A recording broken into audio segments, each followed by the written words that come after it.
तुमचा जन्म काय झालेला आहे, माझी इच्छा आहे म्हणून आपला जन्म झालेला आहे. बरोबर. मग शक्ती तत्व असं काम करतं की अगोदर इच्छा संपली पाहिजे, मग नंतरच मोक्षाचा मार्ग पुढे होईल. म्हणून इच्छा केव्हा संपेल, तिचा एक मार्ग आहे की इच्छा ही भोगून संपवावी लागेल. मग जगदंबा शक्तीची उपासना जेव्हा तुमच्या जीवनात येते तेव्हा ती तुम्हाला सगळे भोग अगोदर प्रदान करते. भोगा, त्याच्यातून तुम्ही पूर्ण तुमची संतुष्टी करा आणि मग नंतर तुम्ही आत्मज्ञानाची, आत्मविद्येकडे तुम्ही तुमचा प्रवास सुरू करा. शक्ती उपासक कोणत्याही कोपऱ्यात असू दे, तो गुहेमध्ये जरी बसला तरी लक्ष्मी रूपात त्याच्यापर्यंत देवी तिथे पोहोचते. याचा अर्थ दे रे हरी खाटल्यावरी असं नाही.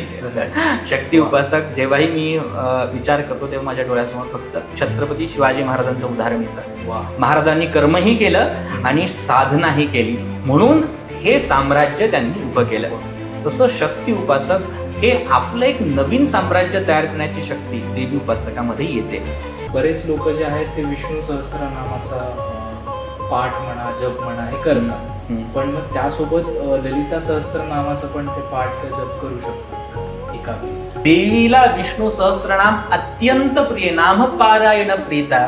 विष्णू सहस्त्रनाम तुम्ही कराल तर तुमच्या नशिबामध्ये लवकरात लवकर देवीचं आगमन होईल. आज अनेक ठिकाणी वंध्यादोष आहे, गर्भधारणा होत नाही आहे, अशा वेळी सांगितलं आहे की हातामध्ये लोणी घेऊन जी स्त्री ललिता सहस्त्रनामाचा पाठ करून ती लोणी ग्रहण करेल, वंध्या स्त्रीला सुद्धा पुत्र किंवा संततीची प्राप्ती होईल.